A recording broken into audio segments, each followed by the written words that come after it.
Let's talk about something fun, okay? I think that one of the things we need to talk about when it comes to extractions, we're all going to tell a funny story, and I'll start with I went into someone's home to extract a tooth.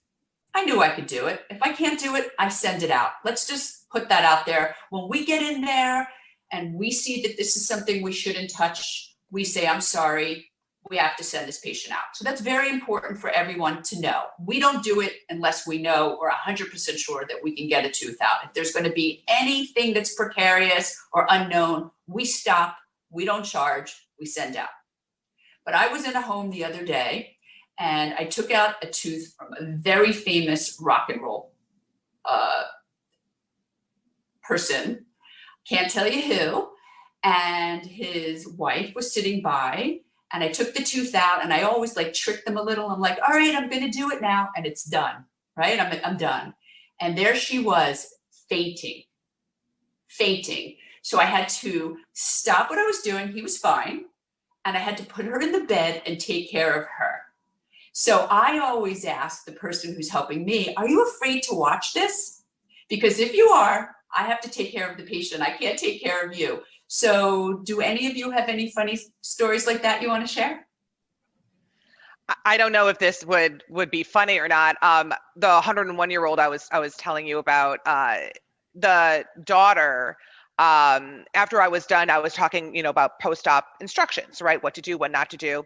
She was at the patient's in bed. She was at her feet. She goes around behind me. Now, at this point, I have isolated the tooth. I have my little table that I have set up for this treatment. She goes over and she starts playing with my instruments. This woman is herself probably in her 70s. She starts picking up my instruments. I can see her from the corner of my eye, looking at my instruments, picking up my syringe, picks up the tooth, is looking at the tooth, trying to figure out, and mind you, they're Spanish speaking. So she does not speak, of all of the three of them there, she's the only one who doesn't speak English. So I can't really communicate with her and saying, please don't touch my star. So I don't know if that's funny or if you want to, include that or not. But yeah, the idea was she was incredibly curious about the instruments that I use, what I did to help her mother. Obviously, her mother was perfectly fine. Curiosity killed the cat, I guess. She just was, wanting to see what I did. Speaking of cats, I don't know if I mentioned this to you in our last interview, but for me, my craziest extraction story was when I was pulling out a few teeth on a patient, and all of a sudden, 2 cats jumped up on the patient's bed. And I promise this is true, but I had to pretend like everything was cool and this is a totally normal thing. So I just, luckily I was wearing a mask because I am allergic to cats, but I just kept on doing what I was doing, and I actually pet the cat, and then I continued what I had to do and just said, oh, well, what's the cat's name? And that was that. That's all you can do. Oh my gosh, that has happened to me too. I actually got scratched by a cat in the middle of an extraction. Ooh. The cat came running in because a child had come in or something, and the cat just ran right past me, obviously was scared what I was doing to, its owner, and scratched my leg as I'm taking a tooth out. And I just had to play it along like, oh, no big deal, all in the day, all normal. Oh my gosh, I'll never forget that as long as I live. Thank you for bringing that up. Yeah, you did, because you said the word cat. Curiosity killed the cat. Right. Oh my God. One of the things that I think really sets us apart from other house call dentists, and there aren't many, is how important infection control is when it comes to extractions. And I know that we all have such great work ethics. And one of the things that we all do is we come in with our sterilizable bags, and the instruments are absolutely sterilized. So it's very important when you choose your house call dentist that you ask them if they sterilize their instruments, how do they sterilize their instruments, and everything about infection control. Because even before COVID, I can tell you that we've all been very, very, very in tune with how important infection control is when you're going to someone's home. Joy, how do you deal with that? Oh, that's such a great question. And I make sure I let them know that I have been COVID vaccinated and have been for a while now. That is incredibly important to let them know. And it's okay if they're not. I'm not here to judge. I am, so they can trust me on that.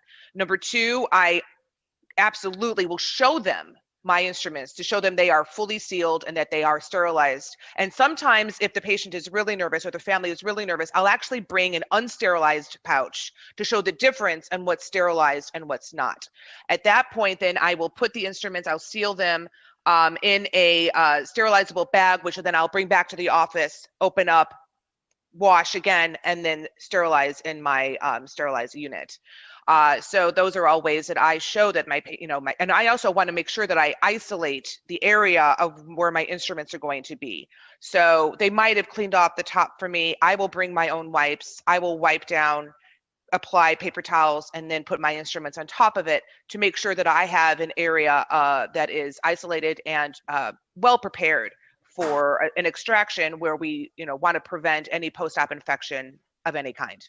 I also love when patients can provide chucks, because that's even better.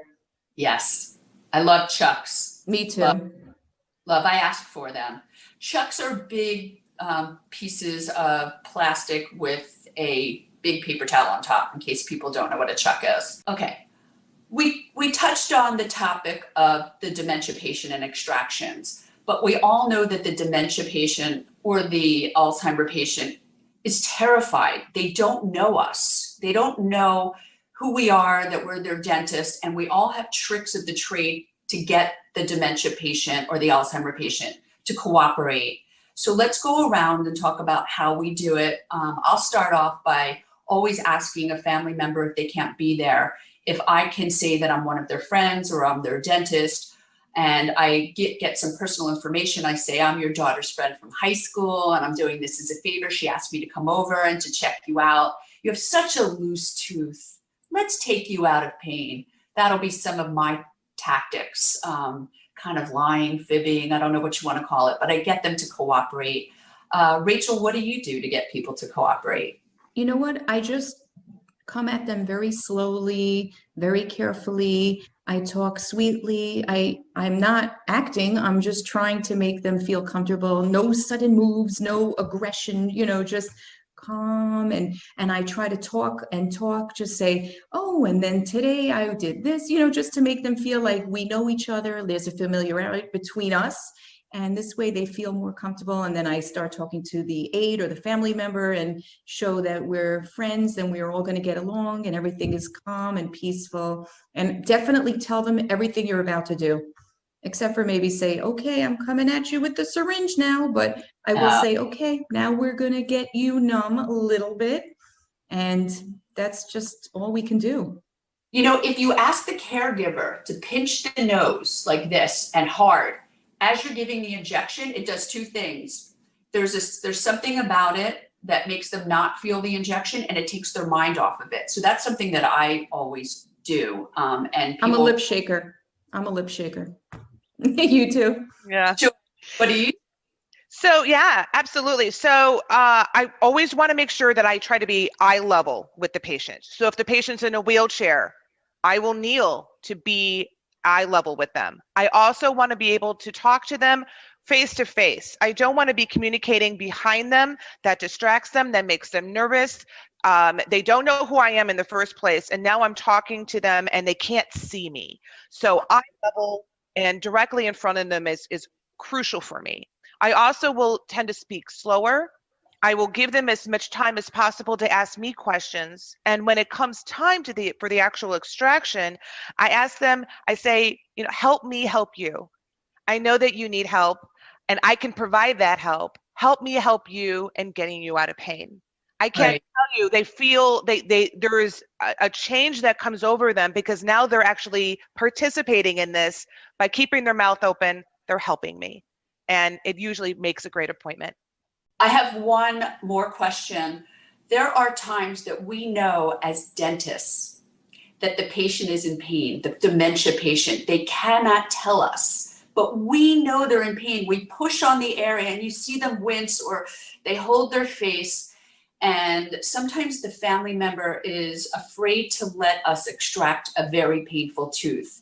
And there are times where I really have to talk them into it and tell them that's why they're not eating or that's why their lifestyles change. They're moving around a lot. They're they can't focus, and a lot of it has to do with pain that they can't tell us that they're having. Have you guys experienced that same situation? I personally haven't. I feel like the families are very trusting. I think that watching these videos that we have on our website really help the family see who we are, what we're about, and I think they trust us.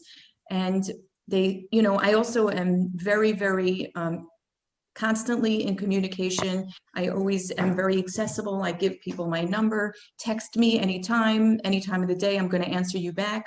So I think when people trust us, I think they know we're going to do right by the family. Right. And Concur. do you guys always do a follow-up call after an extraction? All the time. Always. All the time. Always. Yes. Yes. And sometimes even the next morning. Yes. Yes. Or even days later if it was particularly stressful for them. Yeah. I think that we're all really caring people, and that's why we're in this job together. I think it's really great that house call dentists exist, and that the three of us pretty much have focused on the geriatric population because that's what we do best. And I think that there's a great need for this type of service. I mean, if you need an extraction and you are bedbound, what do? You suffer, or you go in an ambulance to the hospital. So the fact that the three of us are doing this and taking that chance that we know that we are capable of doing is so great. And we are really making a difference. And I'm so happy that I have two of my favorite people in this group, and we really help each other. And there are times that, Rachel will call me and say, would you extract this tooth?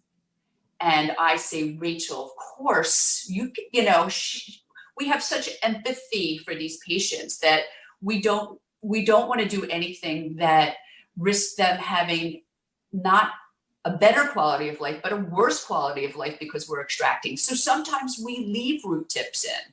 We say, leave it alone, right? So the quality of life is what we aim to achieve, a better quality of life and the best for our patients. And we don't do anything for monetary reasons or for anything but to make the patients' eating habits and their lifestyle better. So True. Thank you all for joining us today. And if you need someone in the Chicago area, Dr. Joy is the best. And Long Island and Queens, we have Dr. Rachel Klein. And I am in Manhattan, and I wish I could be in Brooklyn. So if there's anyone out there that knows someone who will come to Brooklyn, please give us a call. Thanks for joining us, and we look forward to our next series.